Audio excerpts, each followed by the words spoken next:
कोई 22 साल का इंसान इस पूरे पॉइंट से क्या गेन कर लेगा खुद के प्रैक्टिकल लाइफ के लिए, खुद के करियर के लिए? देखिए, होता क्या है कि हमारे वाइसेस कहाँ से आते हैं?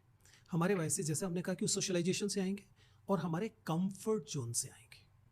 आप समझ पा रहे हैं? ये कंफर्ट जोन है। आप पुरुष की तरह पैदा हुए, आप एक बंगाली की तरह, आप एक पंजाबी की तरह पैदा हुए, ठीक है ना? आप किस पर्टिकुलर तरीके से आप पैदा हुए, उसके कारण आपका एक कंफर्ट जोन बन गया है।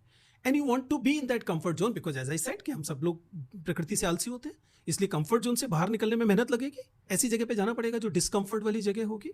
उदाहरण से समझते हैं, मान लीजिए कोई IIT बॉम्बे अच्छी जगह है, टॉप IIT है देश का, पूरे देश के लोग IIT बॉम्बे आने की कोशिश करते हैं। मान लेते हैं, फिक्टिशियस सेंस में मान लेते हैं कि मान लेते हैं आजमगढ़ का कोई बच्चा है, उसने मेहनत की, एकदम IIT JEE क्रैक किया, एडवांस क्रैक किया, और वो IIT बॉम्बे पहुंच गया। उसमें मान लेते हैं उसको मैकेनिकल इंजीनियरिंग मिल गया। अब जरा सोच के देखिए, यहाँ आए और वो ये कहे कि मुझे आजमगढ़ के बच्चे चाहिए।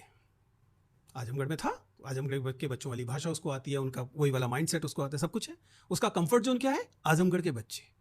अगर वो IIT बॉम्बे आकर भी, चूंकि वो बाकी लोगों को एक पर्टिकुलर तरीके से जज करता है, इसलिए अपने कंफर्ट जोन में ही रहने की कोशिश करता है, will he ever be able to actually learn? No. मैं 20-22 साल के बच्चे के लिए बता रहा हूँ। 20-22 साल के बच्चे जब इस जजमेंटल से बाहर आते हैं, आजमगढ़ का ये बच्चा जब यहाँ के मुंबई के लोगों को, गुजरात के लोगों को, कश्मीर के लोगों को, इनके साथ रहता है बजाय आजमगढ़ के बच्चों को ढूंढ के रहने के, तो वो अपने आप को चैलेंज कर रहा है, अपने बायसेस को चैलेंज कर रहा है, अपने प्रेजुडिसेस को चैलेंज कर रहा है, अपने जजमेंटल होने को चैलेंज कर रहा है। और उसे बदले में क्या मिल रहा है? उसे बदले में एक डाइवर्सिटी मिल रही है। ये डाइवर्सिटी उसकी पर्सनैलिटी को ह्यूजली कंट्रीब्यूट करेगी। इन अदर वर्ड्स, जजमेंट 22 साल के बच्चे के लिए कह रहा हूं, अभी मैं बहुत डीप थॉट नहीं दे रहा हूं, 22 साल के बच्चे के लिए या 20 साल के बच्चे के लिए नॉन जजमेंटल होना, अपने आप से वो लड़ाई लड़ना है जिसमें कि वह अपने कंफर्ट जोन से बाहर आना सीखता है।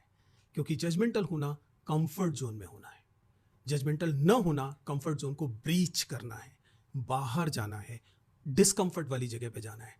फिर मैंने एक ज्योग्राफी का सेपरेट, लेकिन ये मामला सिर्फ ज्योग्राफी पे लागू नहीं होता। अगर आप केवल लड़कों में कंफर्टेबल होते हैं, लेकिन आपके ग्रुप के अंदर लड़कियां हैं, दूसरी भाषा बोलने वाले हैं, दूसरी सेक्सुअल प्रेफरेंसेस के लोग हैं, दूसरी नेशनैलिटी के लोग हैं, दूसरे धर्म के लोग हैं, दूसरी जाति के लोग हैं, तो क्या हुआ? आपके पास एक डाइवर्स पीयर ग्रुप बना, हर एक से इंटरेक्ट करना आपको सिखा रहा होगा। ठीक वैसे जैसे आप अगर 1000 पॉडकास्ट आपने लिए पिछले इतने सालों में, हर एक